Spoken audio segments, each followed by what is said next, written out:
Saúdos a todos, moi bons días. Voulle pedir no primeiro lugar aos compañeiros dos medios de comunicación que voulles deixar facer o seu traballo e se imos tomando todos asento, podemos comezar o antes posible con este acto. Compañeiros, gracias.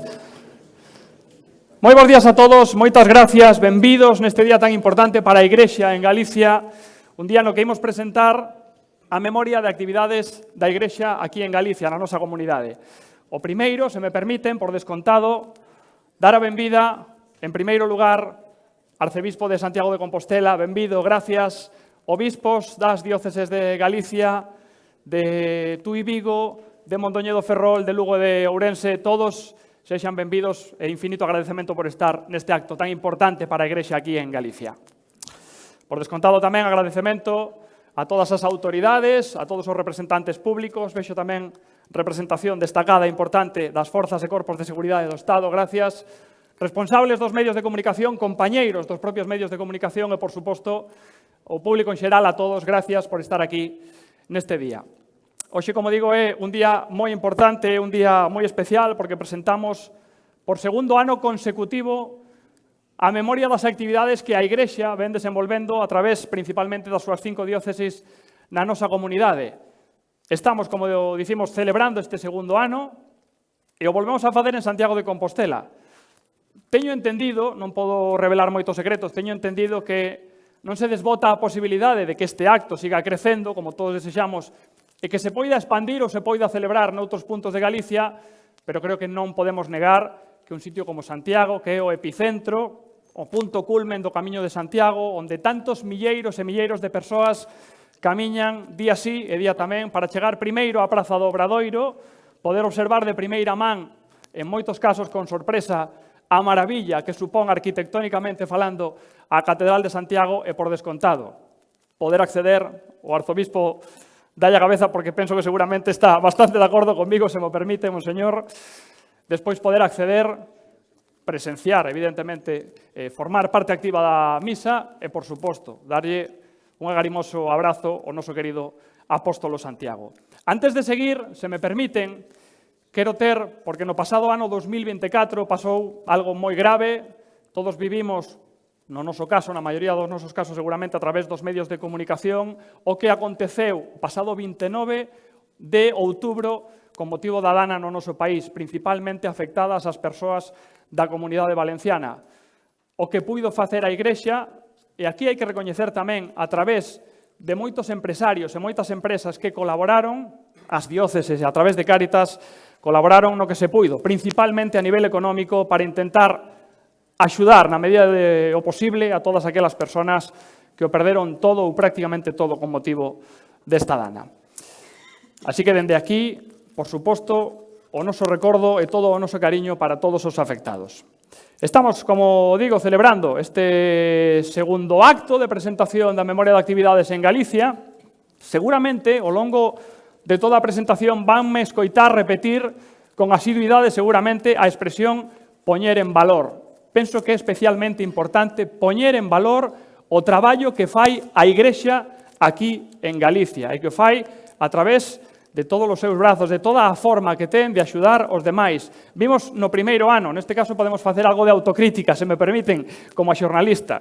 Moitas veces, cando falamos da Igrexa se presenta a memoria de actividades, falamos todos moito do que a Igrexa precisa, do que a Igrexa necesita a nivel de cartos. Hai moito máis traballo diocesano, pastoral detrás, que é importante que, insisto, o poñamos en valor.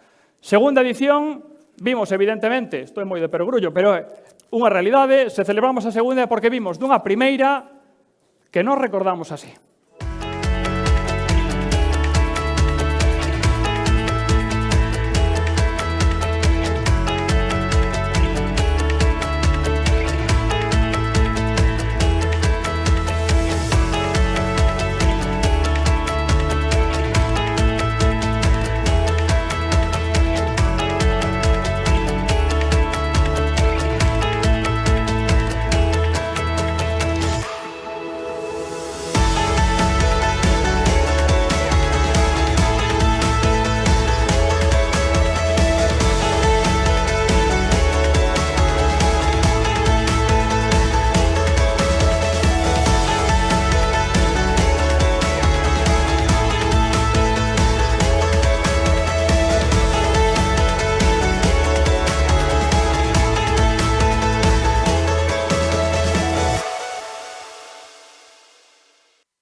Efectivamente, eso lle xía decir.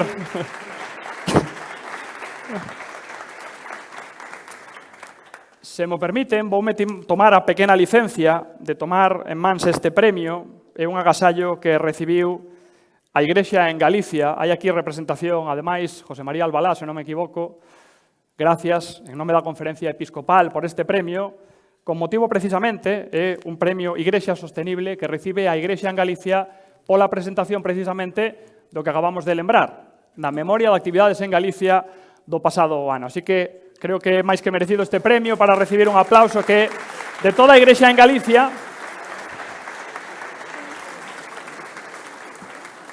E que deixo na mesa para que presida este evento, que vai entrar nun momento culmen, nun momento realmente importante. Vou chamar aquí para que me acompañen no escenario a Paula Pájaro, queden con este nome, seguramente xa a coñecen porque a escoitan, é compañeira da cadena COPE, é moi boa xornalista, Paula Pájaro, e tamén está con nós Raúl Alfonso, que é o vicario episcopal para o patrimonio e o sostenimento da Igrexa na diócese de Ourense.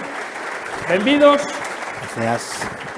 Deixolles con eles porque van a explicar pormenorizadamente, con datos e con explicación, con análisis, todos os datos que aparecen na memoria de actividades da Igrexa en Galicia. Moi ben, moitas gracias, Santi. Bueno, o que hoxe imos compartir é o mapa desa pegada que a Igrexa deixa cada día en Galicia. Ese mapa que está feito, podemos dicir, que de rostros, de historias e, por suposto, tamén de mans entregadas. E imos falar, se lles parece, primeiro de sacramentos. Se a vida fose un río, podemos dicir que os sacramentos serían como os afluentes, non? E no ano 2023, milleiros de persoas en Galicia se achegaron a eses mananciais. En cifras redondas, máis de 8.000 bautizos, case 10.000 primeiras comuñóns, preto de 5.000 confirmacións ou 1.300 matrimonios no ano 2023 na nosa comunidade. En este sentido, tamén compre agradecer, por suposto, ese esforzo, ese traballo incansable dos 3.500 catequistas que temos en Galicia, Raúl. Pois sí, a verdade é que, cando falamos da celebración da fe, é importante ter en conta que hai un antes, hai un durante e un despois, no cal hai distintos suxeitos, non, que están aí acompañando e axudando. A labora dos catequistas, evidentemente, que acompañan a tantos nenos e mozos nese traballo moi importante, non? O mesmo que nese antes, diríamos, o papel da familia e sempre, nos tres pasos, por suposto, o papel da comunidade cristiana, non, da parroquia, da igrexa que acompaña. Quizás a celebración da fe sempre decimos que é o rostro máis visible, non, da igrexa. Dincos cristianos, católicos, somos os que imos a misa o domingo, non? E isto, que pode parecer unha simpleza a veces, non? A verdade é que é importante que o recoñezamos. O principio de todo, cando comeza a nosa fe cristiana a diferenciarse do que había antes, non? Pois, precisamente o domingo, o Día do Señor, xunto coa Eucaristía, co novo significado do bautismo, pois dan un rostro distinto do que era aquela comunidade cristiana que comenzaba a nacer e a vivir entre nós. Por iso é importante que nos identifiquen pola celebración da fe e que sigamos prácticamente en todas as parroquias de la nosa Galicia, pois, cando se pode, en moitos casos, non, mantendo esa celebración da liturxia, da fe. Bueno, dicíanos o Concilio Vaticano II, non, que a Eucaristía e a liturxia en xeral é a fonte, o cumio da vida da Igrexa. É normal que nos coñezan por eso, que o coidemos e que intentemos que a nosa xente tamén o entenda, participe e reciba, sobre todo, o froito, a graza dos sacramentos, que siguen pedindo, como vemos, aínda moitos irmáns nosos. E hai sementes galegas que foron medrar lonxe da casa. Referímonos aos misioneiros.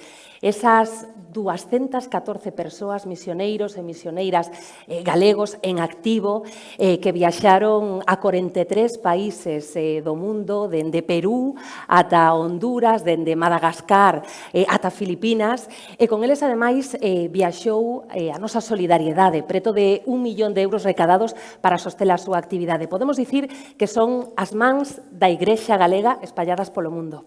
Efectivamente. A ver, vou contar unha pequena experiencia persoal, non? Non estaba no guión, pero bueno, eso nos gusta. Eu son dun pobo onde hai un santo mártir misioneiro, non? San Francisco Blanco. E dende pequeno acostumbreime, non, a que na miña casa, que ademais tiñamos un bar, pois ao chegar ao pobo iban ao bar. Don Aurelio, que era o delegado de misións, con certa frecuencia aparecía ali con misioneiros, non? Desde pequeno entendín e comprendín, non, que é un orgullo, non? Que cada vez que nos visitan os misioneiros, cada vez que temos noticias deles, e hoxe, pois máis que nunca a través dos medios telemáticos, non? Que temos contacto frecuente con eles, o primeiro que nos supón é orgullo, non? De sentirnos parte desa igrexa que ten mans, como decías ti, que ten sementes en todo o mundo espalladas, pero que ademais, cando veñen onde a nós, cando contactamos con eles, supóñenos sempre pois unha chamada e un recordatorio, non? Recórdanos que todos estamos chamados, que todos somos misioneiros dentro do día do noso bautismo e que estamos chamados a facer presente a Xesús onde estemos, pero que moitos irmáns nosos, ademais, deixan a súa terra, a súa casa, as súas cousas e vanse, non? A tantas partes do mundo, como ese mapa dos nosos misioneiros ensina, pois a facer presente o Señor. E tamén nos recorda algo máis, non? Que a tarefa non está concluída, que ainda queda moito por facer, que efectivamente no noso mundo occidental hai moita xente que xa non coñece a Xesús, que non coñece a Igrexa, que moitos coñecendo viven como se non o coñeceran, tamén aquí temos que ser misioneiros, pero que ainda hai moitos povos e culturas aos quales ainda non chegou o Evanxelio, ainda non foron tocados por esa gracia de Deus que, a través da presencia dos misioneiros, sigue facéndose presente. Por eso, orgullo, responsabilidade e compromiso tamén noso, os misioneiros. Tamén, por suposto, somos guardiáns do que nos foi legado. O patrimonio da Igrexa podemos dicir que é como un cofre de beleza e de memoria onde cada retablo, cada templo, conta unha parte fundamental da nosa historia.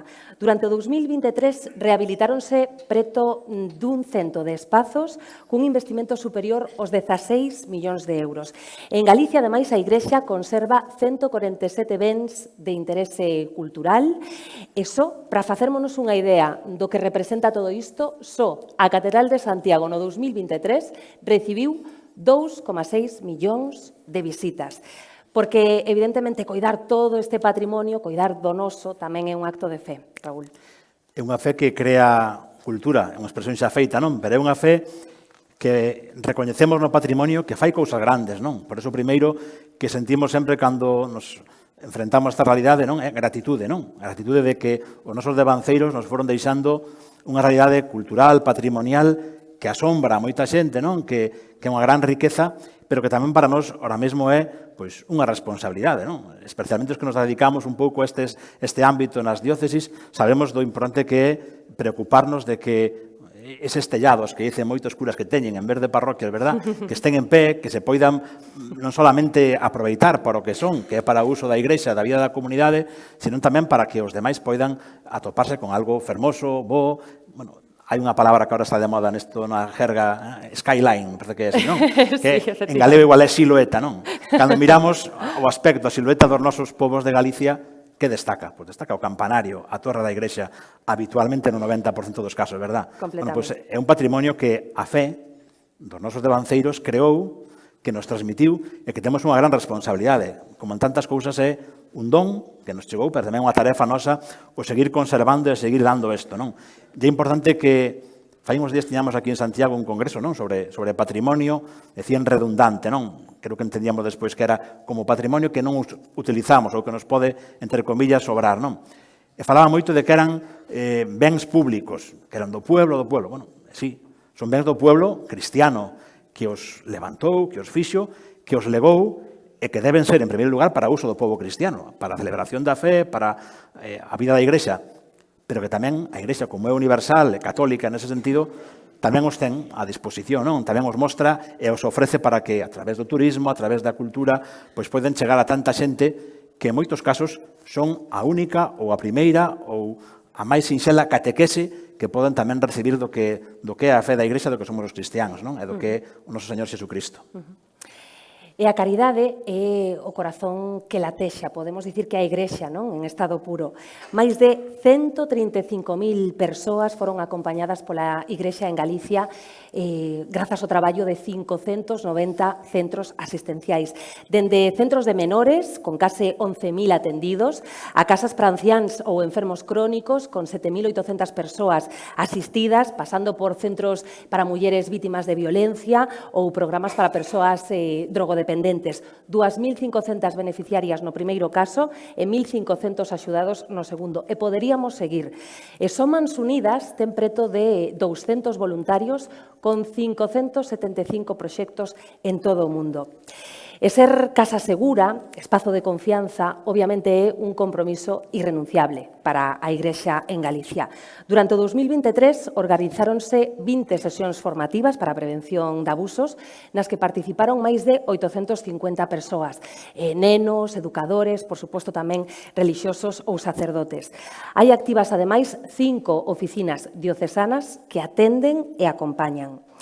E a Igrexa tamén se embarca. En Galicia sabemos moi ben que o mar é sinónimo de vida, tamén, por desgracia, sabemos que é sinónimo de todo o contrario, como temos que contar moitas veces nas noticias, e o mar tamén, en moitas ocasións, é sinónimo de soidade para a xente que pasa esas longas tempadas lonxe da súa casa. En este sentido, en 2023 a Igrexa visitou 300 embarcacións e acompañou a 160 mariñeiros. E non lles quero abrumar con tantas cifras, pero sí que me parece importante tamén destacar este último dato. 47 capeláns, 600 voluntarios e máis de 800 axentes que acompañaron a enfermos e as súas familias en hospitais e domicilios. Unha visita, unha caricia, un sacramento, un alento. E isto todo é a fe en acción, esa fe que se transforma tamén en alimento, en acollida ou en compañía. A veces os números, non, as cifras que aquí están saindo moitísimas, verdad? E non podemos acordarnos de todas, pero eu invitaría que despois, cando teñamos a memoria, miremos os números. Dicimos que son fríos, non? Pero son fríos, pero tamén son significativos, non? E hai que ver que hai detrás deses números. No caso da asistencia caritativa e social en Galicia, pois son sobrecolledores, diríamos. Logo haberá testemunhas desta área. Pero eu que diría neste sentido é que, con respecto á vida da Igrexa, os que necesitan, os necesitados, poderíamos decir, sábeno.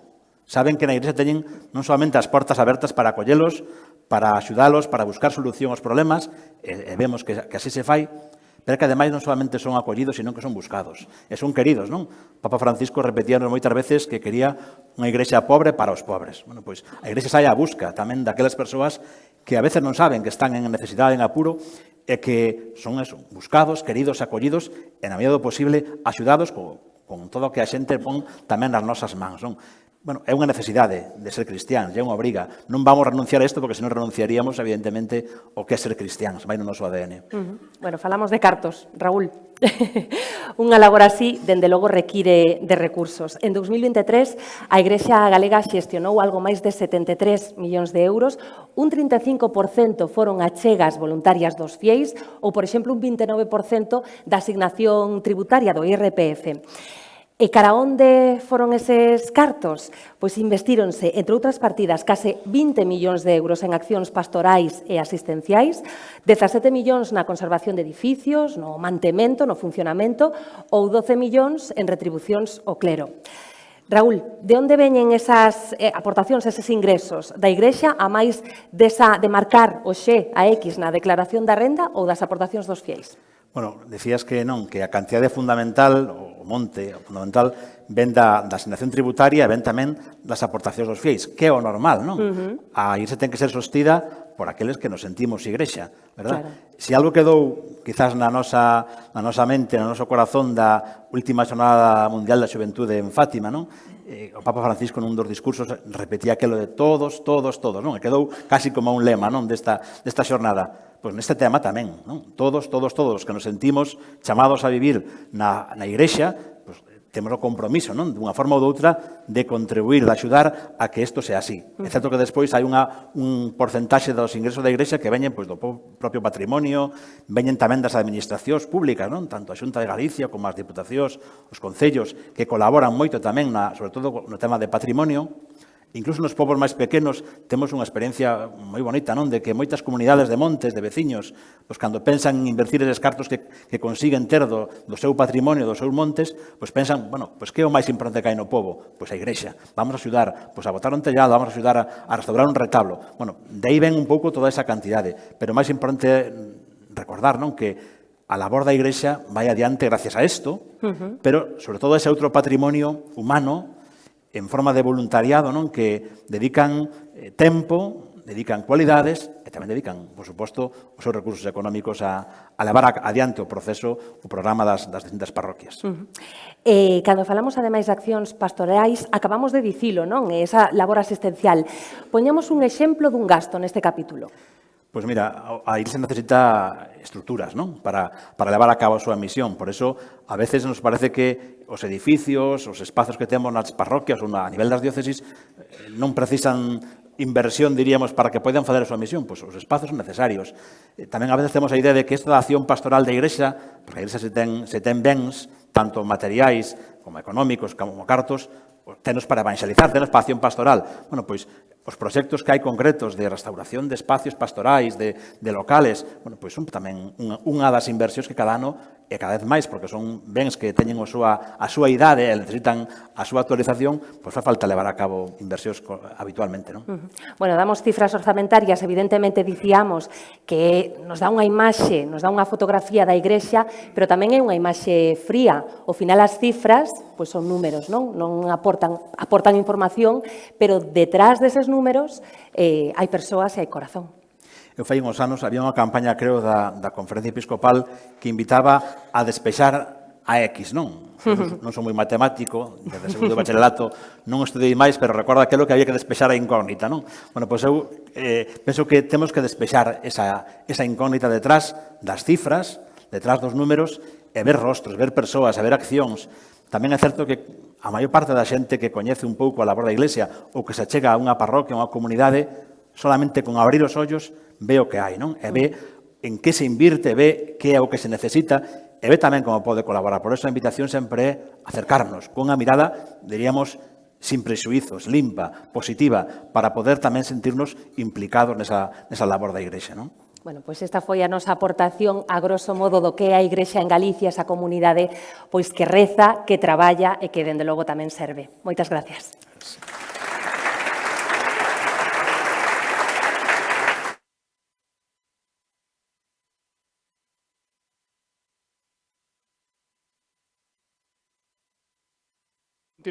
Ahora sí, que tal? Imos escoitar, dicíalles a continuación, a Icía Varela e a Lucas Rama, que estará tocando a guitarra, van a interpretar un primeiro tema, van nos acompañar en máis ocasións durante a mañá, despois seguimos con este acto, seguramente moitos de vostedes xa a coñecen, Icía, malpicana de pro, profesora de pandeireta, mestra, de moitas outras actividades importantísimas para a nosa comunidade aquí en Galicia.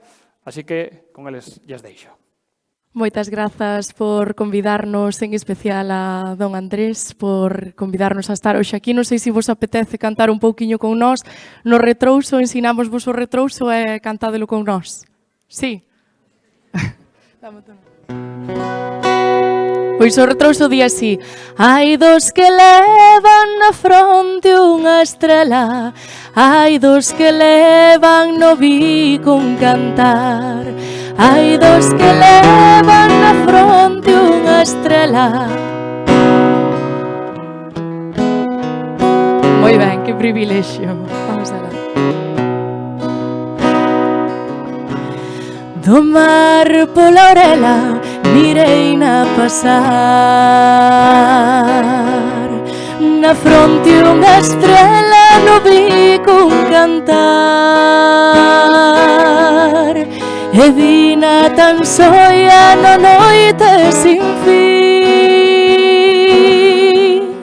que ainda recei pola prove da tola, eu que non teño quen rece por mí.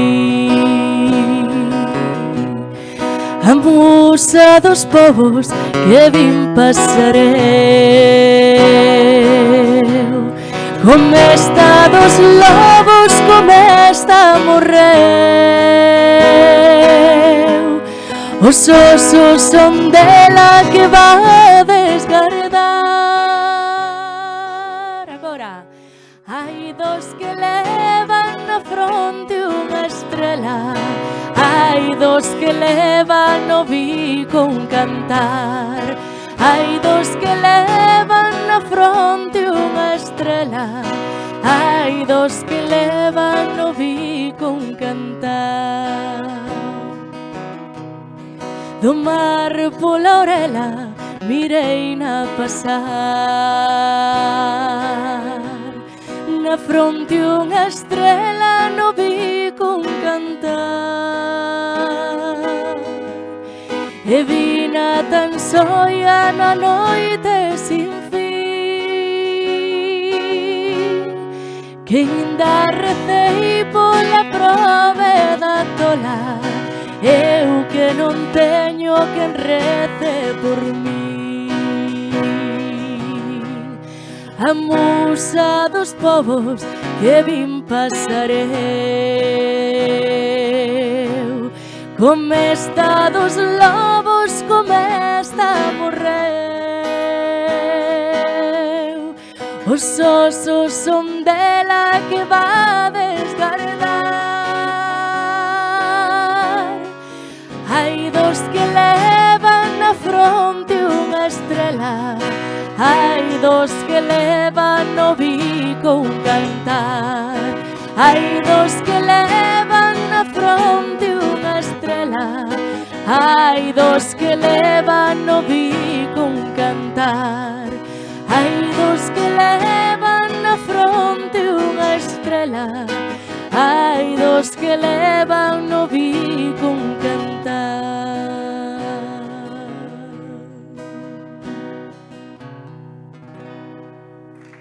Gracias.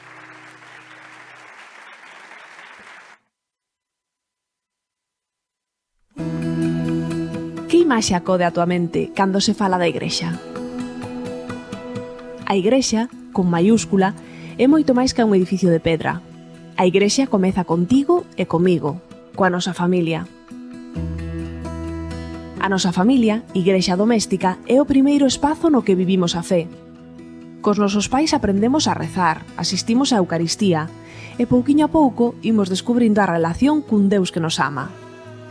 A parroquia, a través da catequese de iniciación cristiá, axúdanos a afondar no coñecemento da fe.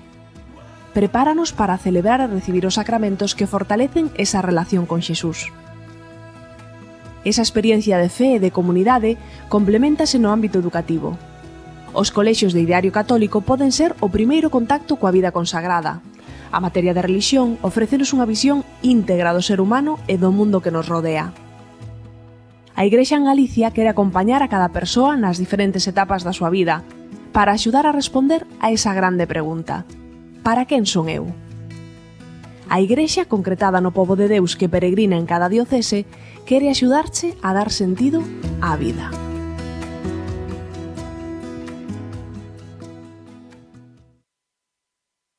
Importante, o que acaba de aparecer na pantalla, non quero esquecer a oportunidade de agradecer aos compañeiros da Televisión de Galicia por cedernos parte destas imaxes, gran parte destas imaxes, para que se pudieran montar estes vídeos e poder ilustrar doutro xeito.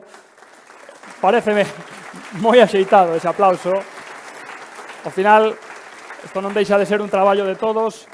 Nun vídeo no que se fala sobre vocacións, sobre sacramentos e sobre educación. Cando falamos de sacramentos, os sacramentos, que importantes son, sen dúbida, por descontado para quen o dá, quen o concede, e que imos dicir de aquelas persoas que o reciben. Cando falamos de vocacións, a importancia de saber escoitar o corazón en momentos tan determinados, cando sentimos a chamada de Deus, esa porta non pode manterse pechada. E cando falamos tamén de educación, seguramente a educación, penso que quizáis na maioría dos que estamos aquí estaremos de acordo en que debe ser elemento vertebrador de toda a nosa vida. Algúns datos, por aportar algúns máis do que xa puxeron sobre a mesa Raúl e Paula. A Igrexa en Galicia está conformada por máis de 1.100 sacerdotes, 1.465 relixiosos e relixiosas, 53 seminaristas, 325 monxes e monxas de clausura distribuídos en 34 monasterios. Ademais, en termos directamente de educación, máis de 1.000 profesores de religión, máis dun centenar de colexios concertados de Ideario Católico ou 11 colexios diocesanos. É un momento tamén de comezar cos testimonios. Evidentemente, é importantísimo saber de primeira man, ver de primeira man todo o que está facendo a Igrexa nestes últimos anos pola súa comunidade, pero que mellor que escoitar directamente testimonios. Imos empezar cun testimonio que chega directamente dende a Pastoral Penitenciaria de Mondoñedo, Ferrol. Imos falar dun par de temas que poden ser, en principio, os poñemos sobre a mesa escabrosos, pero que forman parte, para ben ou para mal, da nosa sociedade. Por exemplo, falemos da pastoral penal. Voulle pedir que me acompañe aquí neste escenario a Nieves Espiñeira, é a delegada de pastoral penitenciaria da diócese de Mondoñedo Ferrol. Nieves, acompáñame. Un aplauso para Nieves, por favor.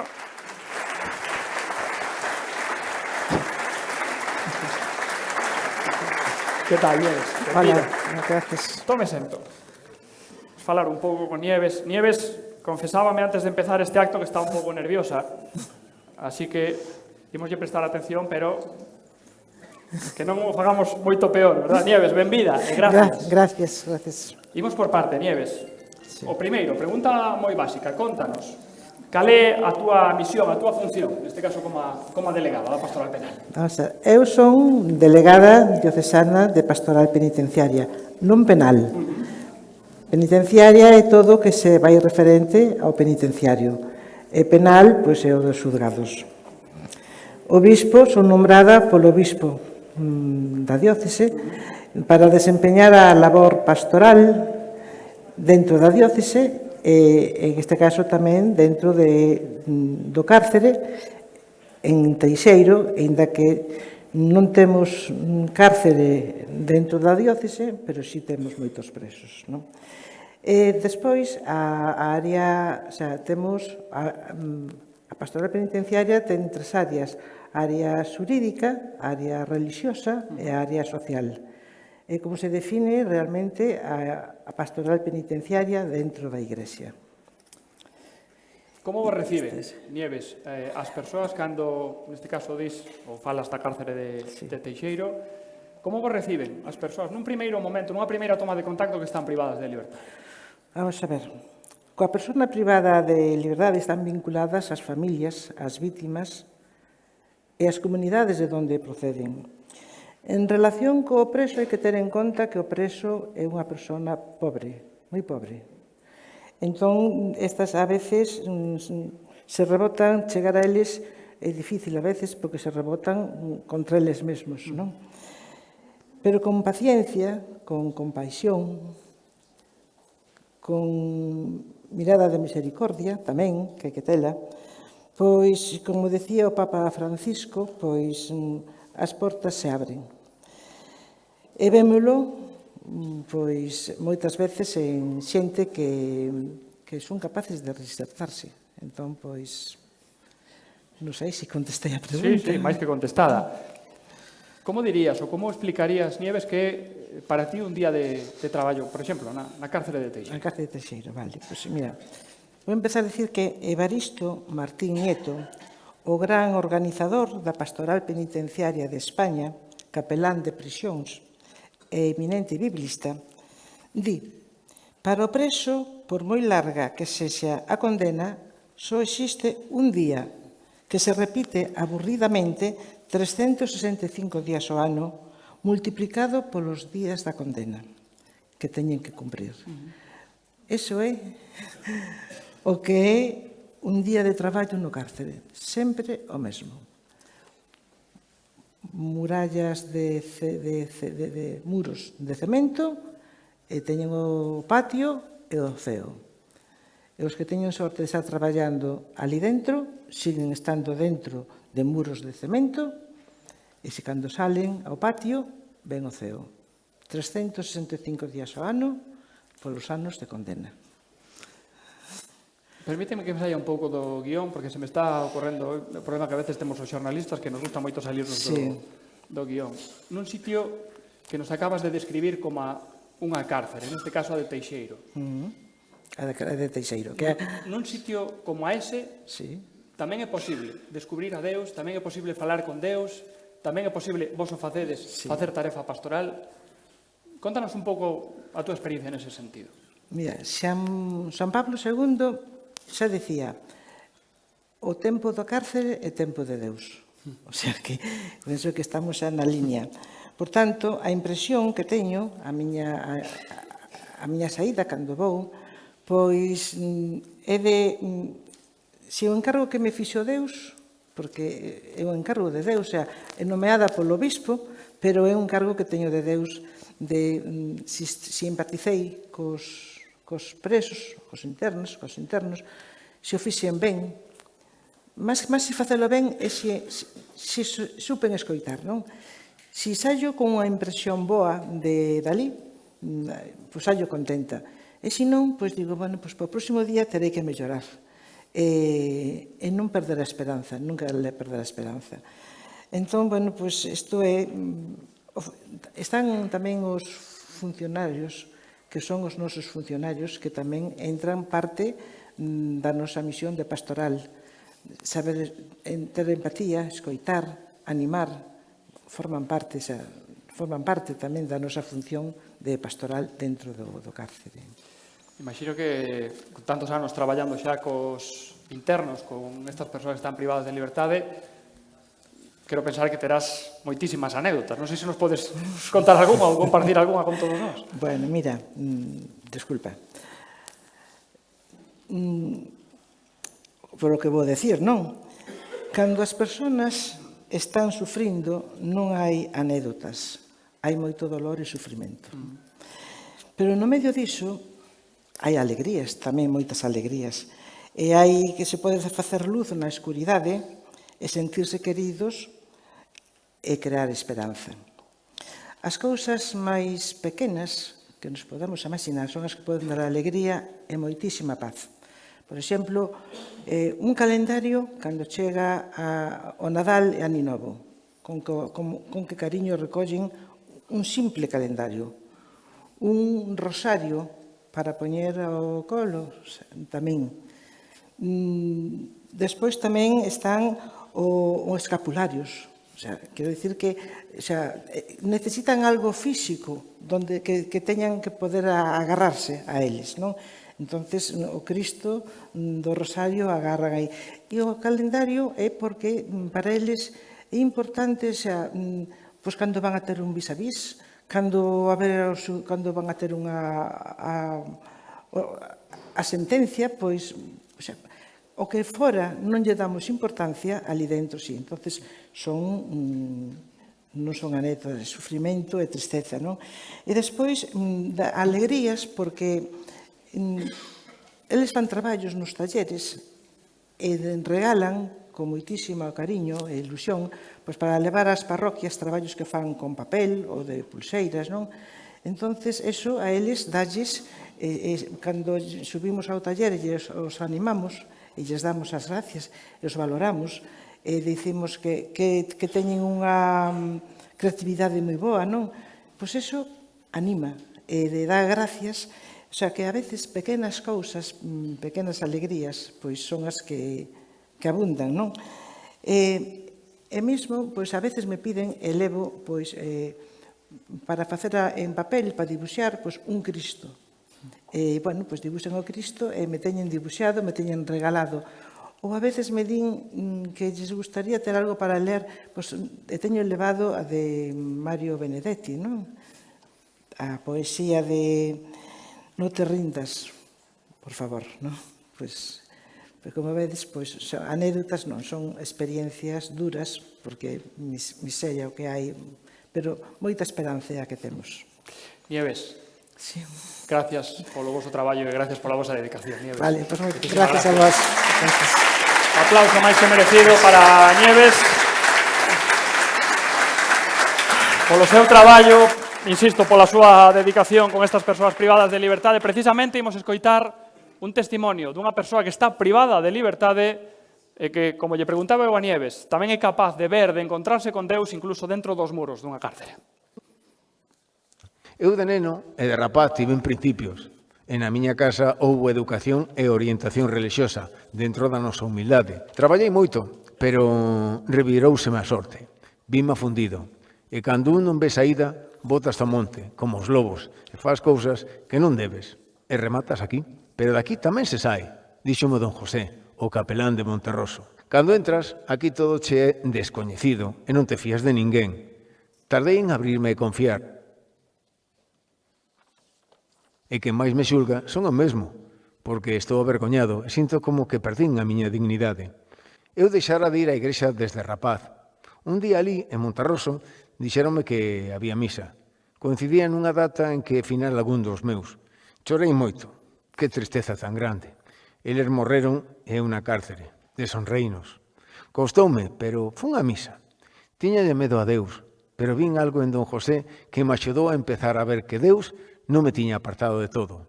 Don José saudoume, foi o único que me deixou explicarme dos meus erros. E volvín para a cela, sentíndome querido e algo máis animado. Volvín a chorar, pero xa de outro xeito. El confiou en min, e eu, por fin, aprendín por el a confiar en alguén. Sobre todo en Deus, e na nosa naiciña da Mercé. De don José sempre me impresionou a paz con que nos miraba no presidio. Don José mirábanos como miraba a Xesús. A mina pastoral penal axudoume moito, grazas a don José, que me abriu as portas. E cando saia, porque agora xa teño esperanza, desexaría que nos seguísemos tratando. Necesito vos ao meu lado. Eu só non sei o camiño. Graciñas.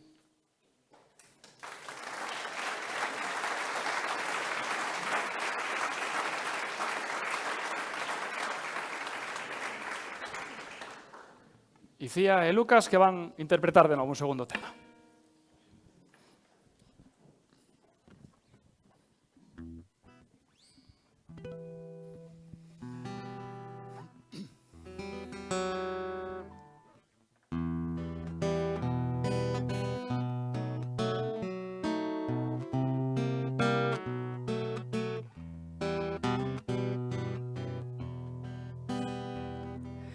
Están as nubes chorando por un amor que morreu.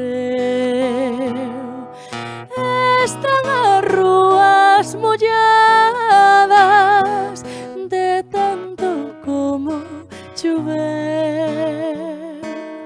Están as nubes chorando por un amor que morreu. Están as rúas molladas de tanto como choveu.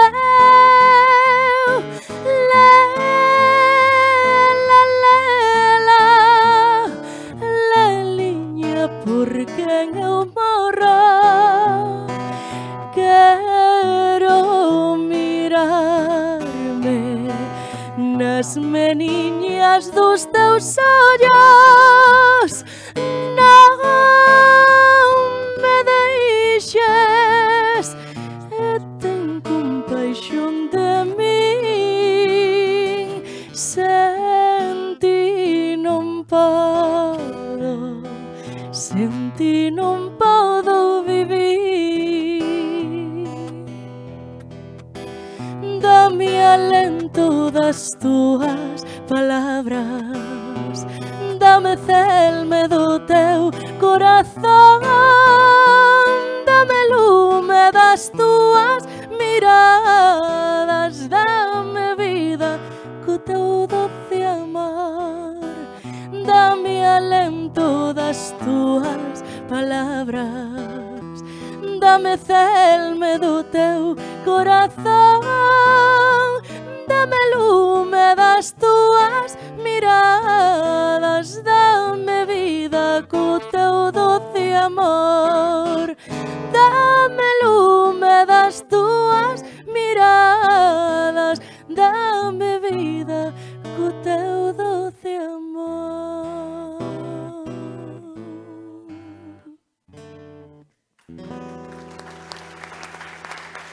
Gracias.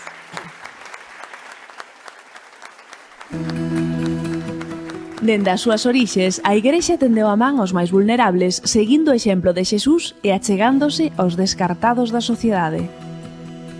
Hoxe a súa presenza tradúcese en escoita, acompañamento e esperanza.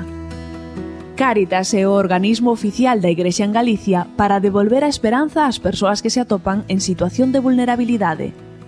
Así, o Evanxeo faise carne a través de rostros concretos que abrazan as feridas, visibles e invisibles, dos máis necesitados. Voluntarios e traballadores de Cáritas atenden as demandas sociais que na actualidade van máis alá do material. Son emocionais, psicolóxicas e mesmo espirituais. Cáritas cree na dignidade de cada persoa, nas súas capacidades, xa que logo desenvolve proxectos que axuden as persoas para transformar a súa propia realidade. Acompaña as diferentes situacións de vulnerabilidade, a pobreza, a falta de recursos dos migrantes, a soidade dos anciáns. Detrás de cada historia hai un proceso, unha oportunidade, unha nova posibilidade. Nun mundo que ás veces exclúe, Cáritas quere mirarte os ollos e dicirche: non estás só. Ali onde nos precises, abrimos camiño á esperanza. Que importante.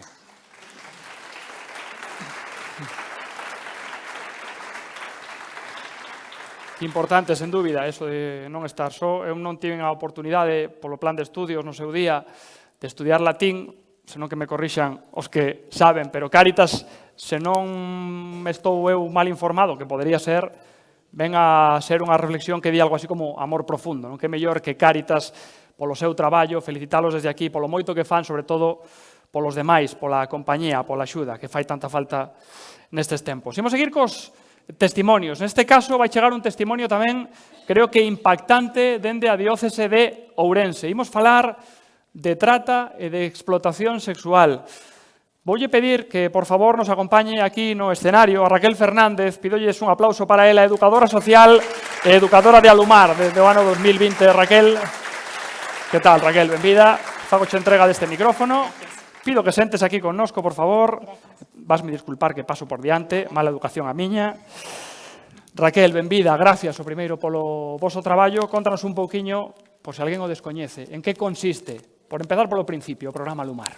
Bueno, nada, comentaros que nosotras apoyamos y acompañamos a mujeres víctimas de trata, mujeres en contexto de prostitución, mujeres que han sufrido explotación sexual y mujeres vulnerables en general. Eso es el perfil de mujeres que acompañamos, que apoyamos, pero cada persona cuenta, es decir, que siempre hacemos entrevistas e intentamos conocer la realidad de cada mujer para intentar apoyarlas desde el momento cero. ¿Cómo facedes vos? Me voy a pasar al castellano con tu permiso. Vale. Respondes en castellano, nos pasamos. Sí, perdón. ¿Cómo trabajáis vosotros con estas mujeres, con estas personas? ¿En qué facetas les podéis ayudar? A ver, realmente tenemos como áreas muy definidas, aunque todas se entrelazan. Tenemos una vivienda de protección en donde pues tenemos acogidas a mujeres, pues como os decía, víctimas de trata y de contexto de prostitución. Una gran diferencia de nuestro centro es que acogemos a mujeres embarazadas y mujeres que tienen niños a su cargo. Esta vivienda, como digo, es de protección, pero como os decía, la suerte es que podemos evaluar cada caso y acogemos a veces en otro tipo de situaciones. Después, bueno, pues también trabajamos como lo que entendemos como un centro de día, ¿no? Para entendernos, en donde las apoyamos a todos los niveles. Des en cuenta que las mujeres en contexto de prostitución son unas mujeres muy vulnerables de nuestra sociedad. Las víctimas de trata es algo que en nuestra sociedad es, que nos acompaña, que lo vemos muy lejano, pero que realmente está muy cercano y que muchas mujeres sufren de esta violencia y bueno, tenemos que un poco, como yo siempre hablo de ellas como mujeres invisibles, por eso para mí este peso de este micrófono es muy importante porque es como darle un poco de visibilidad, ¿no? A estas mujeres muchas veces muy olvidadas, ¿no? Entonces, bueno, en este centro de día, pues como os decía, tenemos la suerte de contar con un equipo multidisciplinar, trabajadora social, bueno, yo soy educadora, tenemos el apoyo de la coordinadora, que en este caso es abogada, psicóloga, entonces, bueno, pues trabajamos con cada una de las mujeres en todas las áreas y en todas las carencias que realmente tiene. Y después otra cosa que hacemos es el trabajo de calle, que realmente vamos a los clubs, vamos a los pisos. ¿Por qué esto? Porque siempre es muy difícil pedir ayuda, dar ese primer paso y entonces intentamos suplir pues, esa dificultad de que ellas se acerquen a un recurso a pedir ayuda, pues por eso nosotras hacemos ese trabajo de acercamiento al contexto y para que sepan que no están solas. Recojo tu respuesta, Raquel, y te pregunto, ¿cuál es la reacción de las mujeres? Imagino que en un principio, cuando os acercáis a ellas, habrá un poco de todo, incluso que, imagino, incluso que miedo, supongo que por momentos rechazo. ¿Qué os encontráis y cómo es ese camino de acompañamiento para que ellas también entiendan que estáis allí para ayudarles? Bueno, yo creo que debemos de entender y ponerlo un poco, informar a todos que la mujer en contexto de prostitución no se siente mujer, no se siente persona, se siente cosa. Es intercambiable, vendible y utilizable. Todo esto hace que no se sienta merecedora de derechos. Muchas veces no se ven como víctimas, ¿no? Entonces, todo esto hace que cuando nosotras llegamos a clubs o como hacemos este primer contacto, siempre un caparazón de desconfianza. Es importante también explicar que una mujer en contexto de prostitución nunca utiliza su nombre, utiliza otro nombre, es otro papel. Ellas juegan un papel, desempeñan un papel en este contexto de prostitución. Por eso os decía que es muy complicado muchas veces hacerles entender que son merecedoras de derechos, que sus sentimientos también le tenemos que dar importancia. Y bueno, es lo que yo os decía, que a veces nos ven con recelo, con desconfianza, pero bueno, poco a poco es crear ese clima de escucha, de confianza y de apoyo. Por último, Raquel, estamos hablando de un problema bastante más extendido de lo que podamos creer en la sociedad en general. Sí, mucho más. A ver, realmente las víctimas de trata muchas veces las vemos como muy lejanas a nuestro territorio. Pero las redes sociales, las páginas de contactos y demás, hace que todas es mucho más cercano, ¿no? Es decir, una realidad que veíamos pues no tan cercana, pues cada vez estamos viendo mujeres captadas no solo en países de pobreza o de vulnerabilidad, sino que la captación de estos traficantes empieza a ser más cercana. Entonces, bueno, pues es lo que nosotras muchas veces decimos, que son mujeres olvidadas e invisibles, pero que a veces las veíamos muy lejanas, pero que están aquí a nuestro lado y que cada vez esas al acecho de estos traficantes pues están todavía más cercanos. Vaya testimonio, reconozco que se me ha puesto un poco la piel de gallina. Raquel, como le decía Nieves, gracias infinitas por vuestra dedicación y por vuestro trabajo. Un aplauso grande para ella en representación de Alumar. Gracias, muchas gracias.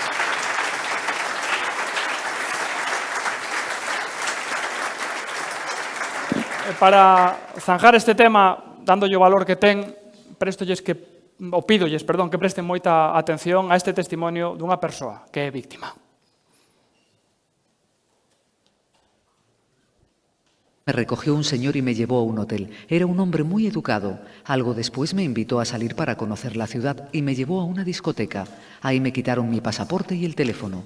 Al preguntar qué había pasado, me decía que no me preocupara. Así me tuvo 3 días. Luego me dijo, vamos a conocer a la señora. Se me fue el miedo mientras la anciana me agarraba y me besaba la mano. Pero nunca volví a esa casa ni a ver a mi antiguo acompañante. A día de hoy, aún sigo preguntándome cómo un señor que me trataba como si fuera su hija pudo hacerme eso. Cuando regresé al hotel a por mis cosas y bajé a la calle, me esperaba con su coche un hombre rumano. Tenía mucho miedo. Si le preguntaba algo, me mandaba callar. Puso una pistola en la guantera para que viese que tenía un arma. Él me llevó al club, uno en algún lugar muy lejos de la ciudad, porque fueron 2 horas de trayecto. Cállate, que voy a matar a toda tu familia, decía. Yo me callé, pero seguía llorando. Al llegar recuerdo un club con muchas luces a cargo de una señora colombiana. Yo le dije, no quiero que nadie me toque sin que yo lo quiera. La primera noche nadie me obligó a nada. El segundo me pegó y me encerró en un cuarto oscuro. Hasta que un día pedí un teléfono y logré contactar con mi hermana mayor y llamar a la policía. Al llegar los agentes, los del club les dijeron que nadie estaba a la fuerza, pero yo tenía el cuerpo amoreteado. Enseñé mi brazo lleno de golpes, cogieron mis cosas y me llevaron a comisaría. No le deseo esto a nadie porque es horrible. Quiero que las mujeres hablen y no tengan miedo de denunciar. Cuando llegué a Ourense era muy insegura, no podía estar con otras chicas, pero desde Alumar me levantaron el ánimo.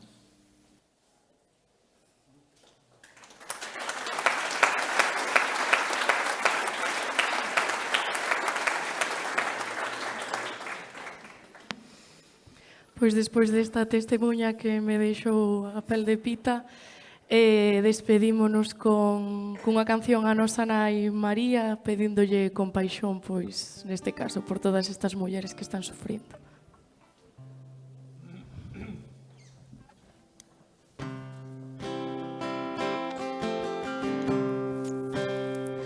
María, mírame, María, mírame. Si tú me miras, Él también me mirará. Madre mía, mírame, de la mano llévame, muy cerca de Él que ahí me quiero quedar. María, cúbreme con tu manto, que tengo miedo, no sé rezar, que por tus ojos misericordiosos tendré la fuerza, tendré la paz. María, mírame, María, mírame, si tú me miras, Él también me mirará. Madre mía, mírame, de la mano llévame muy cerca de Él, que ahí me quiero quedar.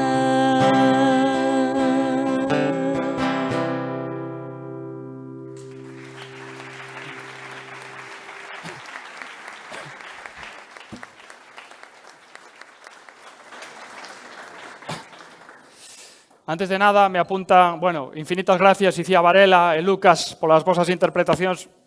Non quero meter a pata, pero penso que esa voz é un don de Deus. Que ninguén se me ofenda ni se me enfade, pero Icía, Lucas, noraboa, gracias por acompañarnos.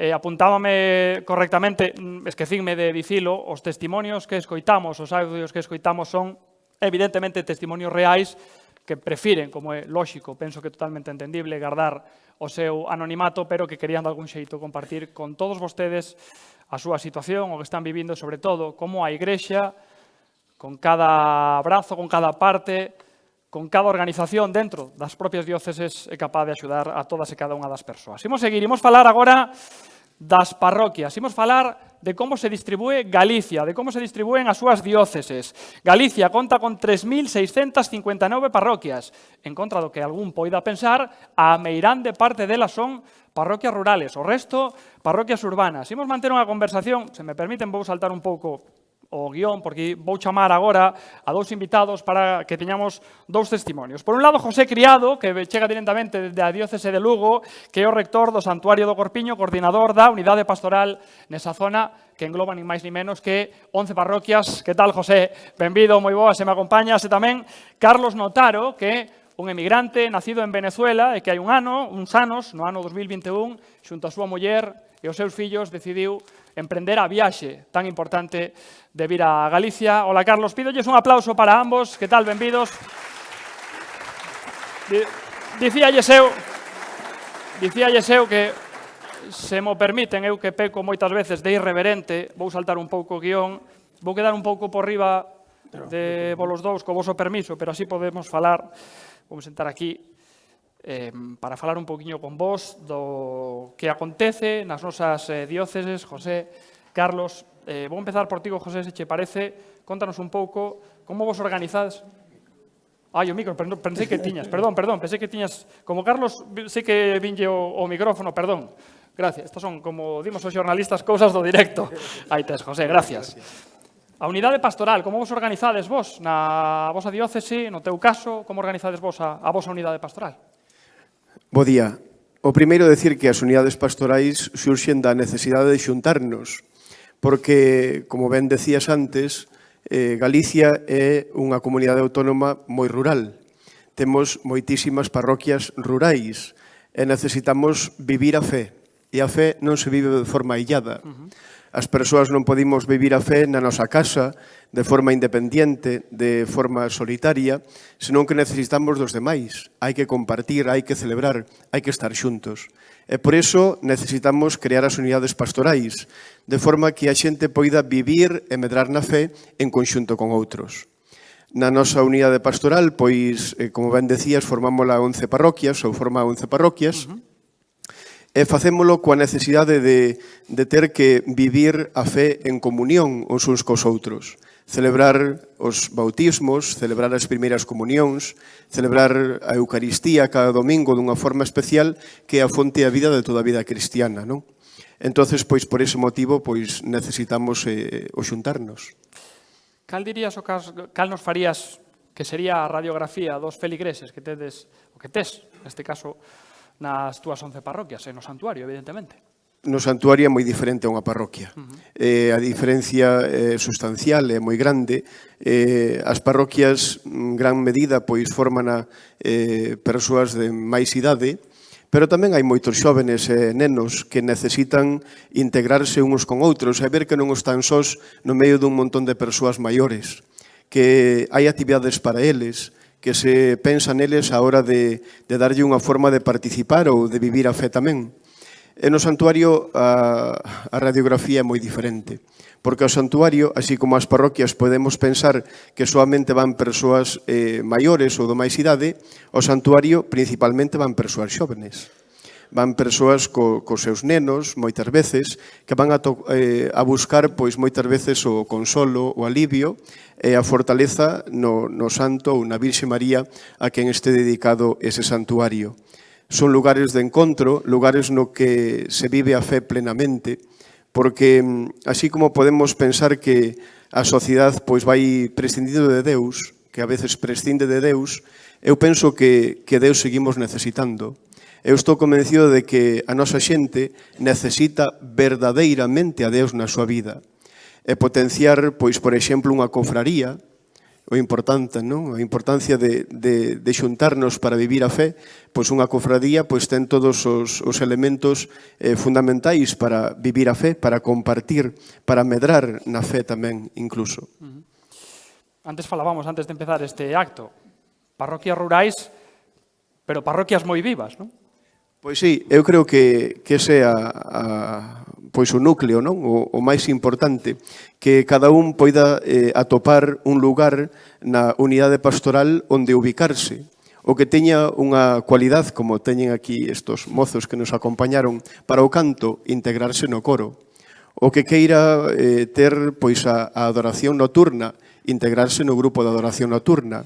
O que queira impartir pois a catequese aos máis xóvenes, integrarse na catequese, ser catequista.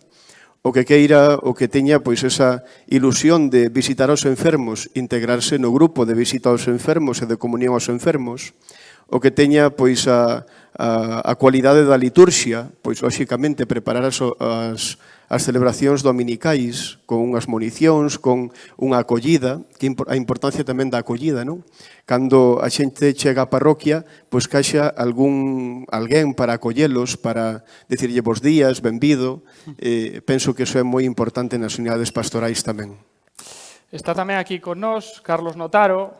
Me voy a pasar otra vez al castellano, aunque sí, entiendes perfectamente el gallego. Yo creo que ya podemos decir, Carlos, llegas, no lo he dicho, desde la diócesis de Tui Vigo, sí. Casi que eres un gallego más, ¿no? Sí.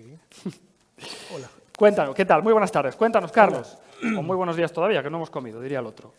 Cuéntanos un poco cómo es un día normal para ti en tu parroquia, en la diócesis de Tui Vigo. Bueno, antes que nada, decirles que cuando llegamos a Vigo, lo primero que hicimos fue buscar en el Google Maps la parroquia, porque era nuestra esencia en Venezuela. Digamos que nuestra vida discurría entre la casa, el trabajo y la parroquia. Entre la casa, el trabajo y la parroquia, esa era nuestra vida. Entonces, cuando nos toca salir de allá y llegamos acá a Vigo, lo primero que hicimos fue eso. Y gran sorpresa que decía Google Maps que estaba a 85, 90 metros de casa la parroquia. Y la fuimos a buscar. Pasamos 2 veces al frente de la parroquia y no la vimos, porque es una parroquia que está en un bajo y muy discreta, hasta que dijimos, wow, mira, es aquí, parroquia Santa Marta, en la avenida Portanet. Y estaba cerrada en ese momento la verja allí, pero tenía un buzón para meter cosas allí. Y entonces volvimos a casa, oye, estaba cerrada. Pero tenía un buzón, vamos a escribir. Y escribí una carta diciendo quiénes somos, una familia de Venezuela con 4 hijos, acabamos de llegar y bueno, queremos incorporarnos a la vida de la parroquia. Porque buscamos la parroquia fue para seguir viviendo nuestra fe, como la vivíamos allá en Venezuela. Ese espacio para nutrir y para crecer en la fe. Y metimos la hojita allí. No hay buzón, cayó atrás allí, está solo el hueco, ¿no? Y cayó atrás, pero qué bueno que alguien la agarró y se la llevó al párroco. Y en la noche de ese mismo día hacia las 9, 10, me llaman, ¿quién me llama? Y era el párroco que me llamaba. Nada, bienvenidos, ¿qué tal?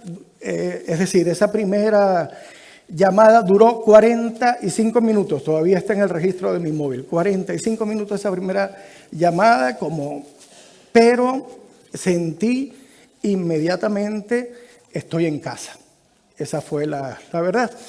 Y bueno, fuimos a la parroquia, a la misa dominical.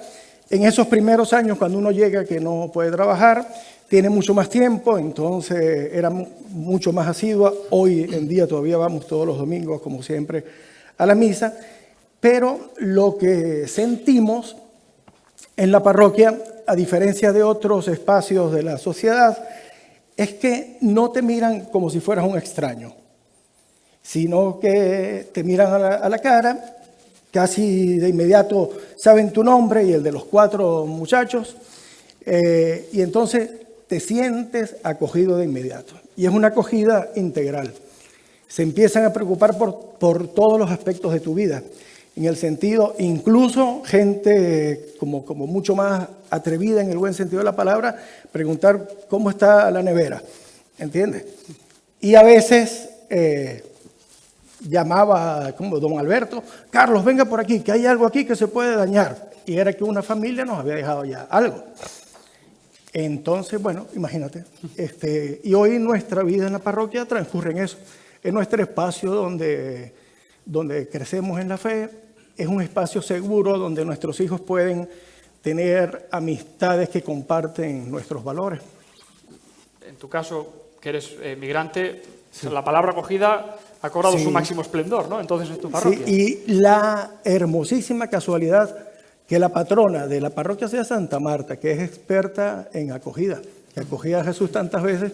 Y entonces, para nosotros, la parroquia ha sido otra Betania. Nos hablas de tu experiencia desde que creo que en 2021, si no me corriges, sí, llegas con tu mujer y con tus hijos a Vigo. La diócesis, a Vigo, la diócesis de Tui Vigo. Tú ya vivías tu fe con tu familia anteriormente, sí, al otro lado del charco. Desde niño, claro, sí. Muy bien, Carlos, José, gracias por vuestro testimonio, gracias por o vosso testimonio. E a seguir traballando, que fan falta moitas mans para que isto siga, que o ano que ven podamos celebrar o terceiro evento para presentar unha nova memoria. Gracias, Carlos. Gracias.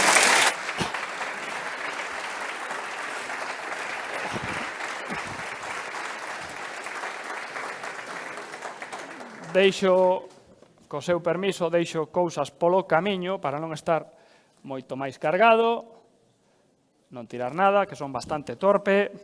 Querolles contar ou quero mostrar o agradecemento explícito ás cofradías, que me consta que hai presencia de cofrades neste acto, agradecemento ás administracións públicas, a todas aquelas persoas que colaboran, que axuda á Igrexa, coa Igrexa, e agradecemento, evidentemente, aos fieis en xeral, porque senón isto non ten ningún tipo de sentido. Para rematar este acto, voulle pedir a presencia a Monseñor Francisco José Prieto, o arcebispo da diócese de Santiago de Compostela, para que nos dedique unhas palabras. Monseñor, por favor, se tan amable.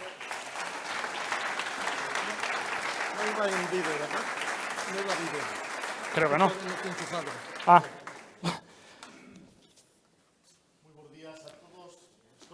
No, espere un segundo, monseñor, que a ver se van a enchufar aquí un segundiño. A fe vívese en comunidade. E esa comunidade precisa dun espazo no que atoparse, compartir e celebrar. En Galicia, as nosas igrexas son moito máis que edificios. Son testemuñas da historia, puntos de encontro onde a fe cobra vida e se afianza o diálogo fraterno. Un legado de valor incalculable que debemos preservar. A conservación deste tesouro cultural, social e económico que forma parte da alma de Galicia non é só unha responsabilidade da Igrexa, é tarefa de todos. É un compromiso compartido entre institucións públicas, confrarías, asociacións de fiéis e a comunidade no seu conxunto. Todos, en estreita e mutua colaboración, sumamos esforzos para manter vivo este legado. Falar do patrimonio da Igrexa non é só falar de templos, é falar dos estilos artísticos que marcaron a nosa historia, das imaxes dos santos que interceden por nós, da ourivaría que embelece a liturxia nos achega a Deus a través da fermosura, das tradicións, romarías e expresións de piedade popular que pasaron de xeración en xeración reflectindo a identidade e a fe dun pobo.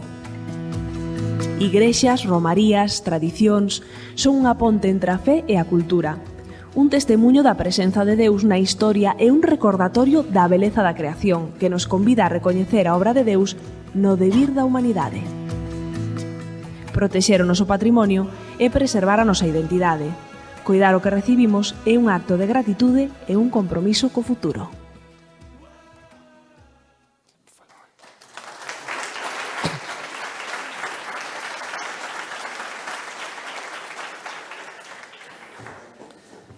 Moi bons días a todos os que estades hoxe aquí presentes, collendo esta palabra que afago presente no nome dos meus irmáns bispos das dioceses de Galicia, que hoxe estamos aquí, pero sobre todo na expresión hoxe desta igrexa en Galicia que quisemos achegarnos e facernos presente no medio de vos esta realidade que é sobre todo un mosaico fermoso, pero marcado polas persoas que o fan posible.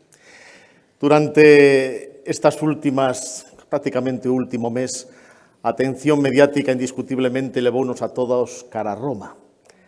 Naquela Roma na que despedimos o Papa Francisco, na que agardamos con expectación o novo Pedro entre nós, o Papa León, e de certo que puxo o foco mediático nesa realidade eclesial, neste caso na figura do Papa, indiscutiblemente. Pero hoxe quixemos achegarnos e compartir con vos xa por segundo ano consecutivo esta expresión dunha memoria que non é simplemente, como nos recordaban, datos e cifras, son sobre todo persoas. Permitídeme que faga con vos como un viaxe no tempo, pero que nos pode axudar a entender o que poide sigue a significar no presente, porque a fin de contas o presente recolle o legado do pasado e aventura ese futuro que estamos sempre a construir tamén como a Igrexa presente en Galicia. Porque de Roma falábamos e pensad en algo tan significativo que cando en Roma se está construindo un dos máis emblemáticos expresións precisamente de poder imperial, como era aquel anfiteatro Flavio, construído, como sabemos todos, no resto do que fora aqueles palacios de Nerón, o Coliseo. Ao mesmo tempo estábase construindo aquí neste noroeste, na bella Galaecia, unha vía que quería unir dúas grandes capitales de referencia, Braga e Astorga, a vía 18. Mentras Roma levantaba o Coliseo, aquela vía e outras vías tamén comenzaron a vincular esta realidade daquela Galaecia, cuya vida fundamentalmente acontecía nos castros e as tropas romanas achegábanse aquí procurando, sobre todo, aqueles minerais ou procurando a comunicación que facía posible que esas dúas capitales do norte daquele imperio romano se vinculasen.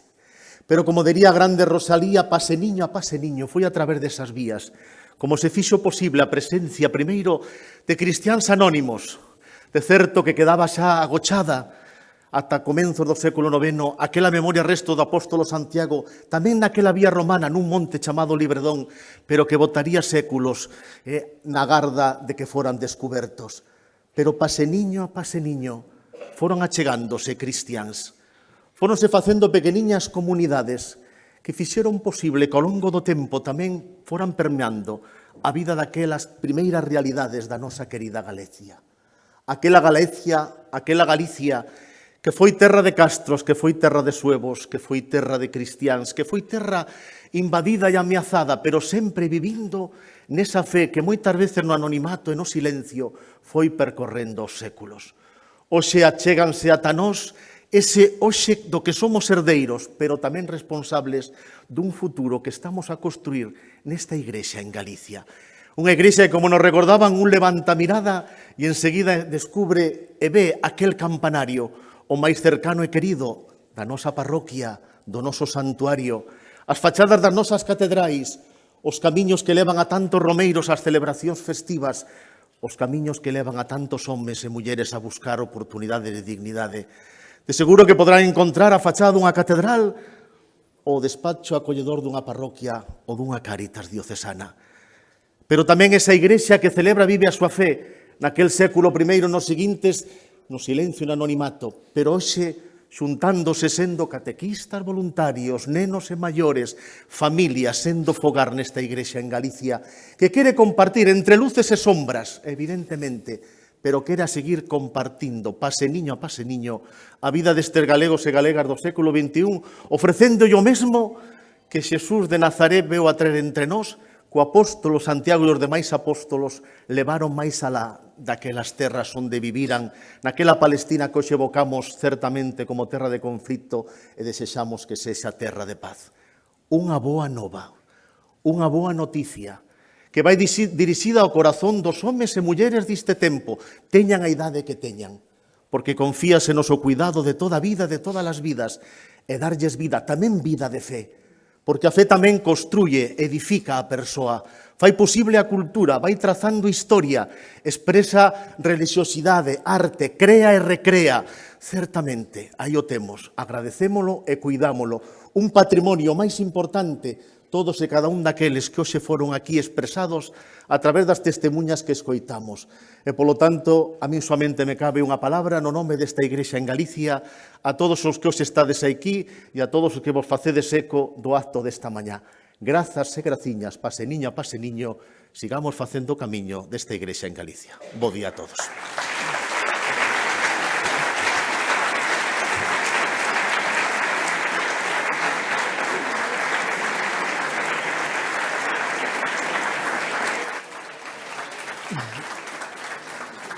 Monseñor, preséntolle as miñas desculpas públicas e a miña obrigación, ademais, síntome co desexo de facelo, quixen saltar tanto o guión que ao final dinlle paso a vostede antes de finiquitar o acto e casi saltamos o vídeo do patrimonio. Teme que disculpar. Ahora sí, imos poñer punto e final con máis que sentido agradecemento a todos, evidentemente o Arcebispo de Santiago de Compostela, os obispos de todas as dióceses de Galicia, a todas as autoridades públicas, os membros das forzas e corpos de seguridade do Estado, gracias a todos os fiéis. Creo que o de Monseñor é unha boa mensaxe para rematar. Sigamos facendo igrexa. Agora imos tomar un ágape, hai un viño, dime que no hall do hotel a continuación. Se me permiten a licencia, bueno, voulles pedir un favor. Vou volver a saltar, Monseñor, vou volver a saltar o guión porque eu son así, se me permiten. Un aplauso para todas aquelas persoas que traballan tanto tempo para que este acto teña todo o sentido que ten, que me consta que traballan moito, para que todo saia tan ben. E agora sí, por último, e se Deus quere, nunca mellor dito, de hoxe nun ano. Gracias.